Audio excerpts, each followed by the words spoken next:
Right. Okay. So we are going from the cult on Bitcoin to actually talking about finance, so kind of like a serious stuff. It's a different kind of cult. Yeah, exactly. So like from one space to the other. But, it's important. That's why crypto, you have got the opposites. And I think what is interesting about this panel is about the role of decentralization and actually how we think about decentralization in crypto. Also when it comes to kind of like area of finance, they are more institutionalized.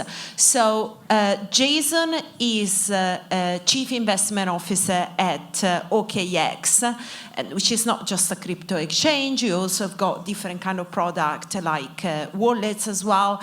I wanted to start with you because there is a lot said about decentralization, right? The future of finance is decentralized, and you are kind of bridging these CeFi into DeFi. Are we really gonna get to a fully decentralized financial space, or there still be some centralization? Thanks for having me, by the way. I think, so at OKX, we're an exchange. We also provide a Web3 wallet. We provide a whole suite of tools, really, for people to build on-chain. And, over the years, this is now our 12th year in business. And over the years, I think what we've seen is this general progression from people first using centralized exchanges and then graduating or progressing into self-custody and then wallets and being able to participate on-chain. So I think broadly we're seeing this trend of decentralization happening already today. But from our perspective, what that means is it's just more choice for the user, right? I don't think it's centralized good, decentralized good. That's not really the point. They offer different benefits and pros and cons really for the user. Some people, like my mom, for example, would certainly prefer to use a centralized platform. There's no way she's going to want to, or maybe we should try to convince her, but she's not ready to, deal with key management and signing transactions and things like that. That's just not the thing. But for someone that's younger, or maybe someone that's more involved in our space already, that's very natural, and they'll prefer to use that. I think those are the elements that each side brings, decentralized and centralized, and that's what here at OKX we're trying to build tools for both sides, really, to get better at. And do you see adoption of decentralized product growing? Yeah, I mean, just this past month, in January at least, the ratio between decentralized transaction volume or trading volume compared to centralized exchange volumes hit an all-time high, around like 20-something%. I think that if you zoom out and look at that chart, that's over time, that's just constantly growing. We build DEX tools too, decentralized exchange tools too, and we power, we build tools to allow other wallets and other players to integrate decentralized trading abilities right into their interfaces. So it is absolutely an area we're investing in and we're seeing a lot of traction in. Thank you. Aymen, I would like to move to you because we should be talking about tokenization, right? Which is a big trend, and we are saying, there is so much assets in the financial space, but also in the real world that we can tokenize, and that's exactly what you're doing with the SunContract. But at the same time, there are all these talks about, that's the future, but adoption is quite slow. So how do you actually make this happen? How can we get to mass adoption of tokenized assets? Okay, thank you very much for the introduction. To me, the biggest misconception is saying that we are far behind with the tokenization. I mean, look at mainstream finance, how long it took it to reach digital trading, for example. So the learning curve in Web3 is unlike any other sector, and is very steep and exponential. Whatever happened in traditional finance, for example, for 10 years can happen in 1 year in Web3. I mean, let's plot the situation now, where we are. On a tech side, we can tokenize pretty much everything, like from real estate to, renewable energy asset, anything. This is one. Two, the institutional now are circling around and doing some pilot projects like BlackRock, like HSBC.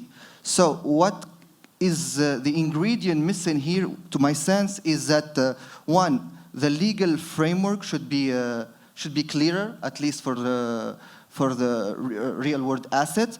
And two, also the usability. When I say usability, is also the user experience. So let's be honest here. I mean, user experience in Web3 is a mess. Like, if we reach to humanize the Web3, actually it's a good slogan here, humanize Web3, yeah. So if we reach this, this can be make the next mass adoption. When we had a chat before, I was quite interested in your model, right? And how you are actually bringing transparency when it comes down to the value of the assets. In this case, for example, is energy.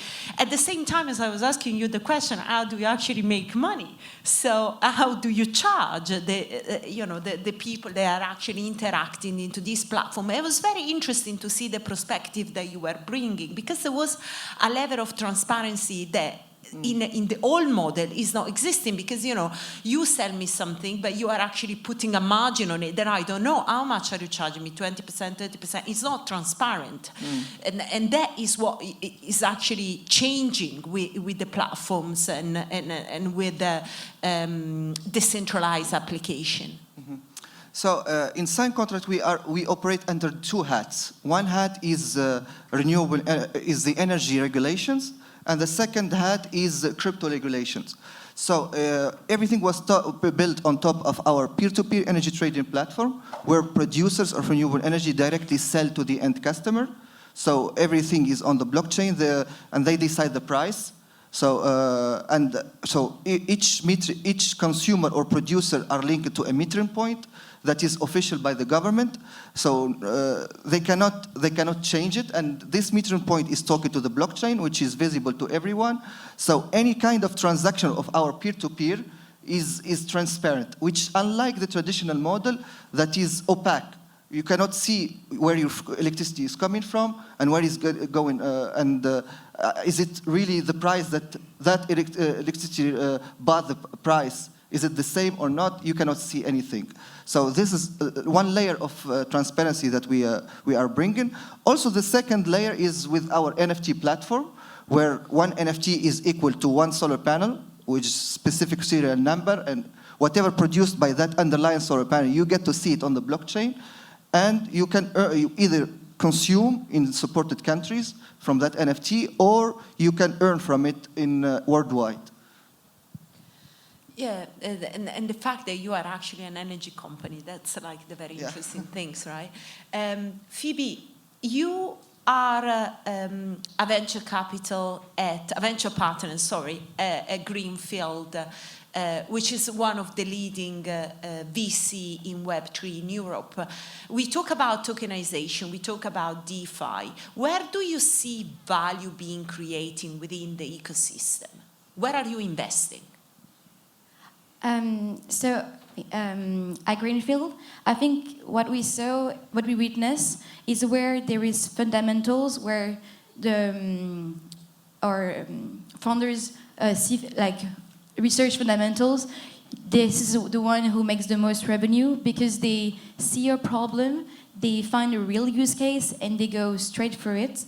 A very good example would be, for example, CoSwap, who is a spin-out of Gnosis. So it's like contributor and user of Gnosis who saw this opportunity like to create a real meaningful product. And by doing this, by being like confronting by crypto, they finally find a real solution. And today it's one of the most profitable European company. Just last month, they did like 800 ETH of revenue. So I think it's super interesting and very important. So yeah, it's really about like finding product market fit, working before, seeing the space, the gap, and going through that. And what about AI plus blockchain? Is AI like the dominant theme of this cycle? Is that something that is getting more and more into finance? Of course, it's a super interesting topic that we are looking at. for like multiple reasons. We've been looking at research company working in AI. We don't invest in, like for example, like AI agent because we see it more like features of product that could exist, but it is a super important asset, and also where blockchain and crypto could actually like make it better in both ways. So yeah, for sure, there is huge opportunity in this category. Okay, Robby, it's so interesting to have you in this panel because you come from like the entertainment, gaming, metaverse space, but also you are, Animoca. Obviously, you are the CEO of Animoca Brands.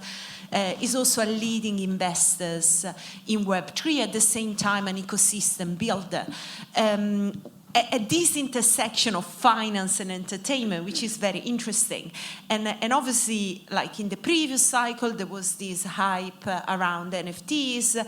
Then we kind of like, is NFT still a thing? But how can we make games more a finance space, or what actually we were saying before, that the finance space is getting more like a game? So I think first, talking about games, obviously games were a big part of the narrative, and GameFi, thanks to the success of Axie Infinity in 2021, was a big part of the narrative that drove a lot of game developers from Web 2 into Web 3.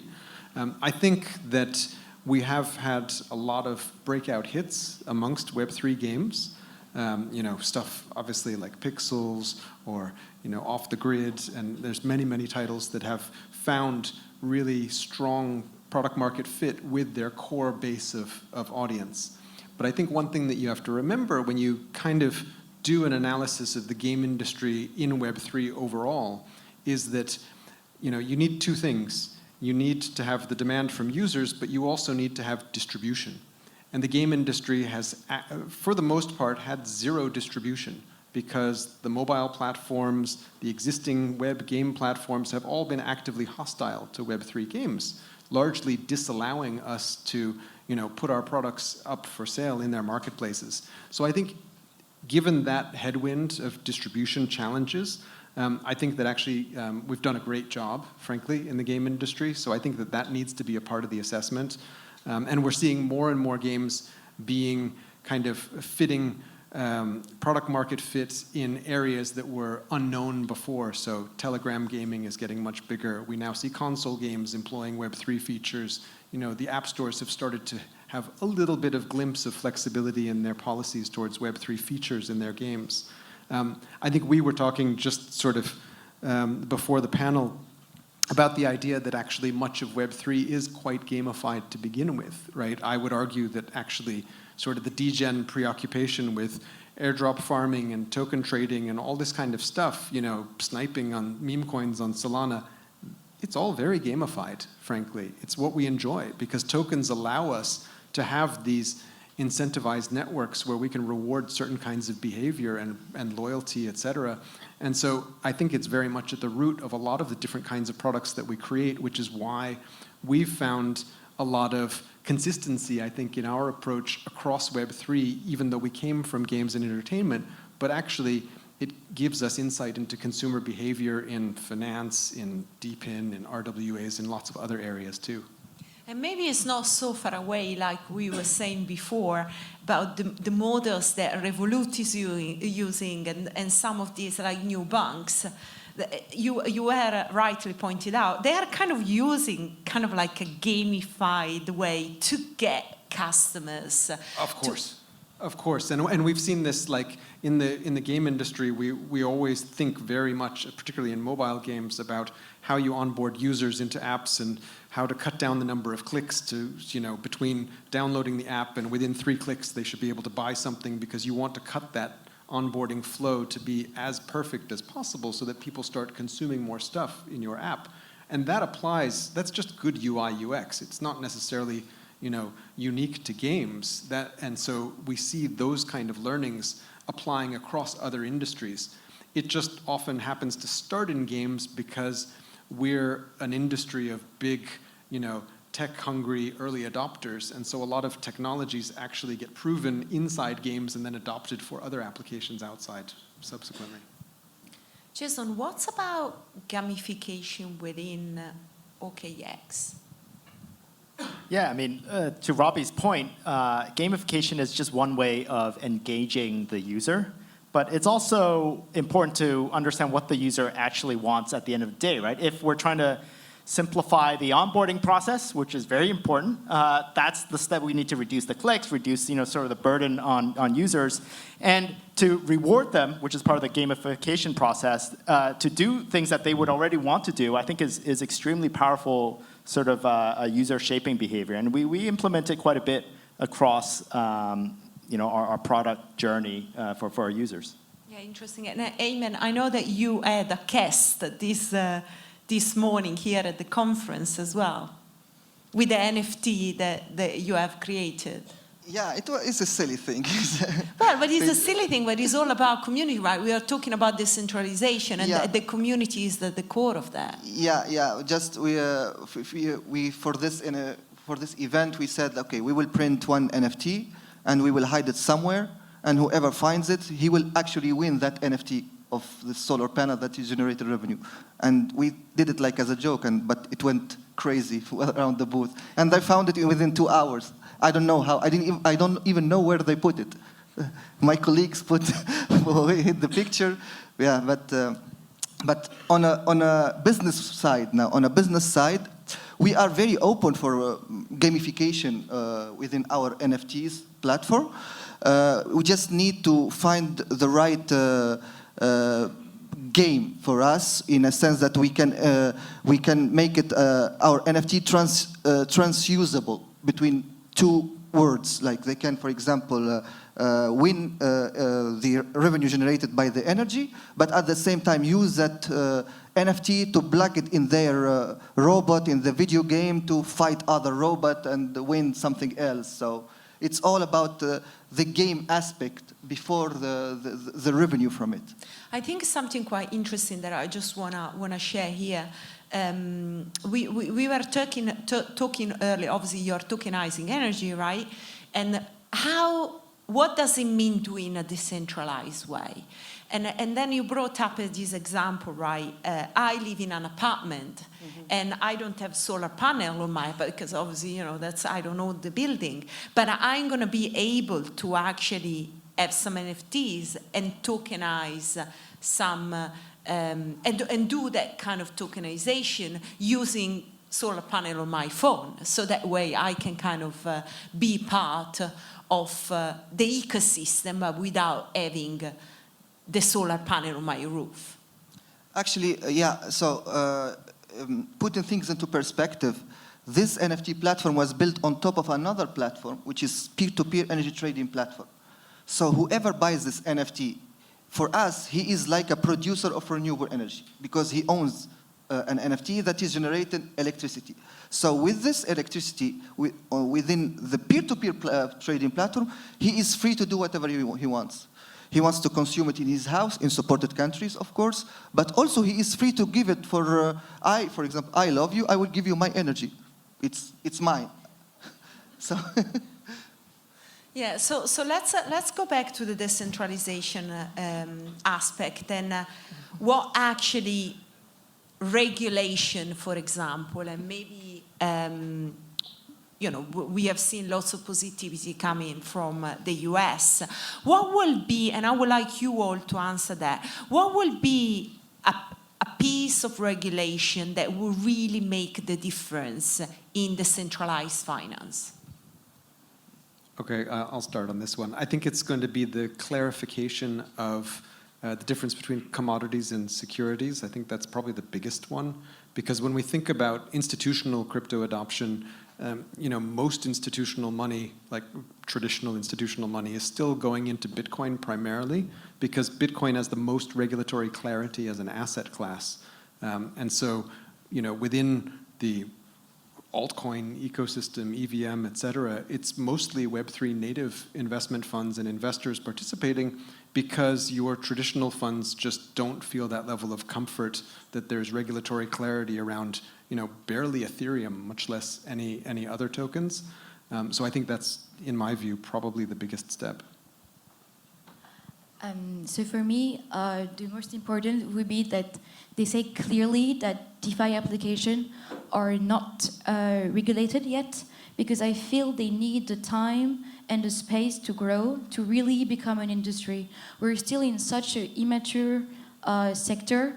They need time to grow again. And I feel that by being pressured by all this regulation from bank and SEC, etc., they can't like be as innovative as they should be. So it should be clear that they need to, time until they become this huge industry that then should be regulated.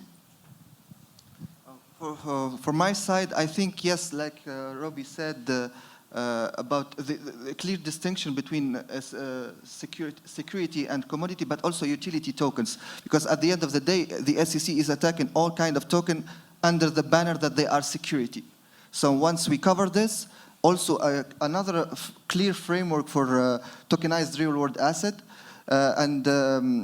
it should also take into consideration the nature of the asset itself. Are we tokenizing real estate, or are we tokenizing securities, or are we tokenizing a renewable energy asset?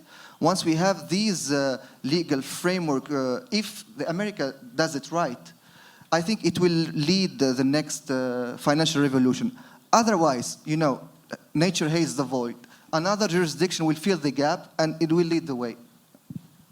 I think putting America aside for a sec, given that we're in France and in Paris, obviously EU has MiCA and the framework come into force now. We were very proud to be one of the first exchanges to get our MiCA license approved just a few weeks ago.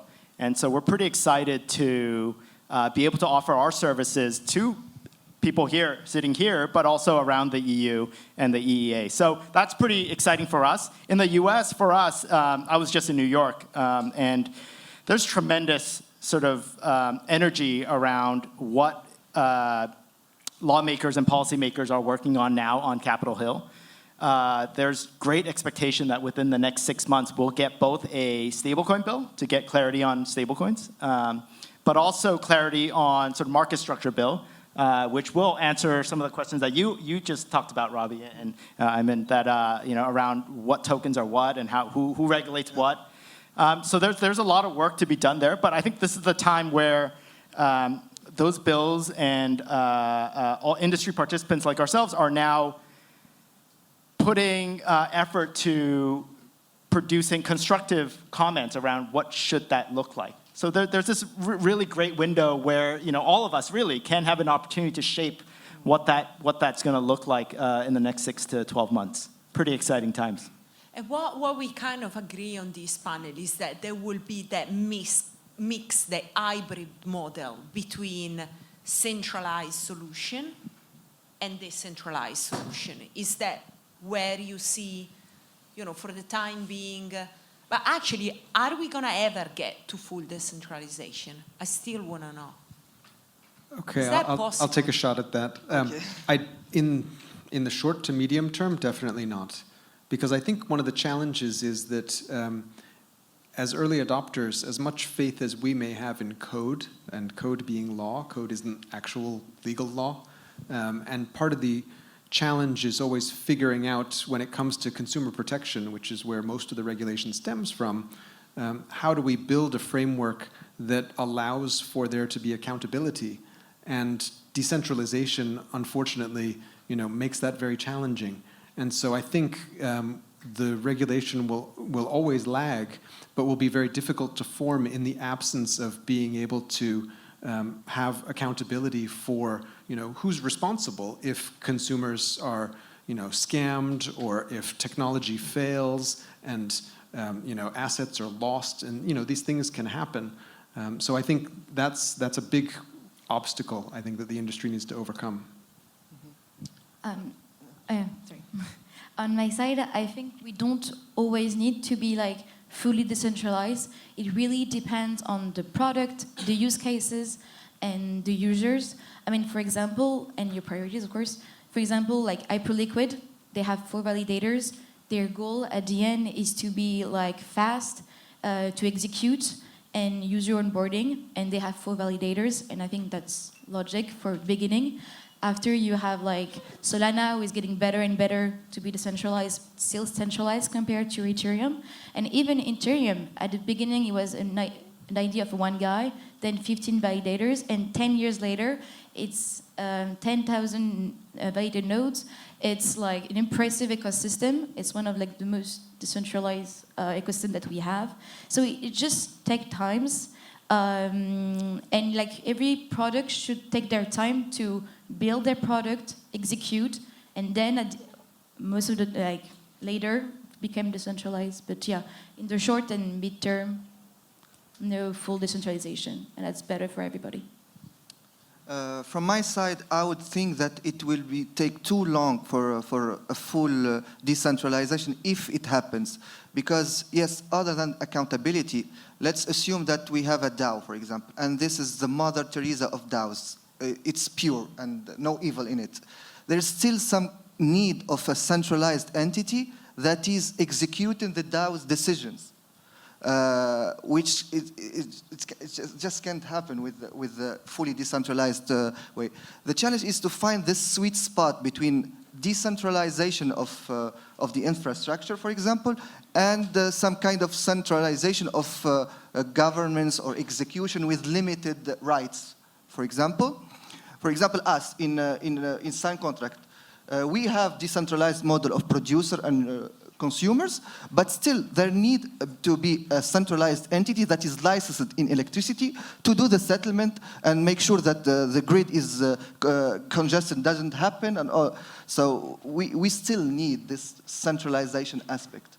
It's very interesting, just commenting on that you brought up DAO and governance, because governance has been a problem of all humanity, right? How do you do governance? How do you decentralize it until what extent you can give power to the community? And it looks like, you know, many years and the humanity never been able to kind of like find the right recipe for a fully decentralized governance. And I'm not really even sure if the blockchain is going to be able to do it fully. This is almost a snapshot into sort of humanity's progression. Is a battle between decentralization and centralization. I don't know where on the spectrum we are now, but back to just sort of our industry. You know, as I said earlier, I think there's absolutely room for both. There are trade-offs, like Phoebe said, and it's about picking and choosing what product, what type of user, what type of things you value more. I think there are elements where both sides, I'm classifying them as different sides, can learn from each other, though. I think, I forget who, but we talked about transparency briefly, and I think blockchain decentralization has a leg up in transparency as it compares to CeFi. But at the same time, I think as an institution that has products on both sides, we can pick and learn from that, right? So on our CeFi side, for example, we have our proof of reserves that absolutely shows the assets that users have.